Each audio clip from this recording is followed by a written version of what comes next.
Ukrainian President Zelenskyy just posted to X. I'd like to read you what he says. It says, "We continue to work with partners.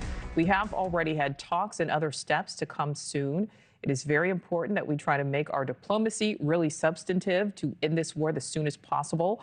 We need real peace, and Ukrainians want it most because the war ruins our cities and towns. We lose our people. We need to stop the war and to guarantee security. We're working together with America and our European partners and very much hope on U.S. support on the path to peace.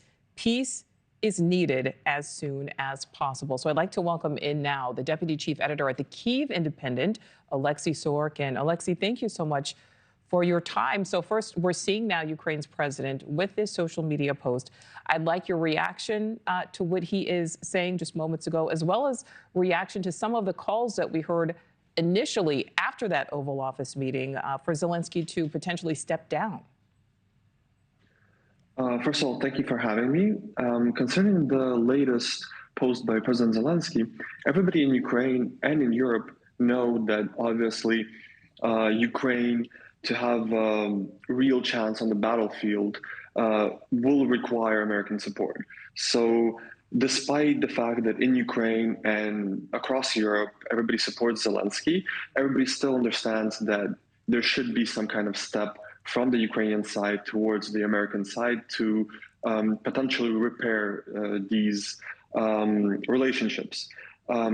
Concerning the second question about stepping down, I think with all due respect to American senators and congressmen, they don't have a vote here on whether the president of a foreign country needs to step down, a democratically elected president. So I would say that those comments coming from the Republican Party are seen in Ukraine specifically as an escalation. And Oleksiy, there's a lot of speculation that what we saw happen Friday at the White House was a planned setup. What are you learning? What is the feeling there in Ukraine? I think the Ukrainian side does think that it was a setup. We also have a comment by Friedrich Merz, who is going to be the next Chancellor of Germany, who also shared this opinion.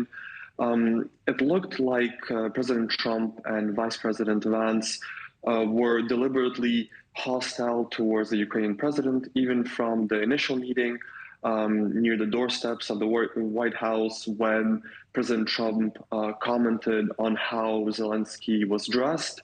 Also, the comment by a journalist was seen as something inappropriate by the Ukrainian side.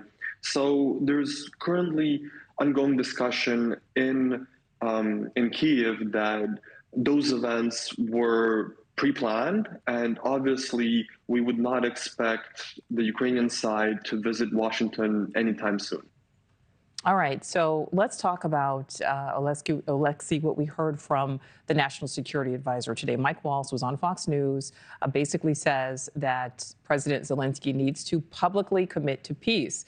At the top of this, we have that new social media post from President Zelenskyy. Very much appears to be a push for peace there. Do you think that will be enough to get this thing to move forward?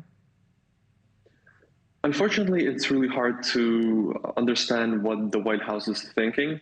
Obviously, Ukrainian president is going to talk about peace. He said it multiple times. He said it during the White House meeting that Ukrainians want peace more than anyone else because it's the Ukrainian population, the Ukrainian soldiers that are dying. If the Ukrainian side can somehow make sure that the Trump administration understands Ukrainian incentives here, then I think this is repairable. I think that the Ukrainian side will make 1, 2, 3 steps towards the American side. Obviously, we're not going to expect a public apology by President Zelenskyy because, in fact, President Zelenskyy didn't do anything wrong. He was just pointing out the facts. But if anything possible can assure that the Trump administration will be somewhat more favorable to Zelenskyy going forward, then I think that we're still going to see a positive solution to this conflict. And do you think the U.S. will ultimately provide some type of security guarantee for your country? No. Unfortunately, I think that the current U.S. administration is aligning itself with Russia, and we know that President Trump will deliver a speech to Congress tomorrow. And I know that a lot of people in Europe and in Ukraine specifically are really worried that the pro-Russian position can be made official. Thanks for watching. Go to joinnn.com to find NewsNation on your screen. And don't forget to click the red subscribe button below to get more of NewsNation's fact-driven, unbiased coverage.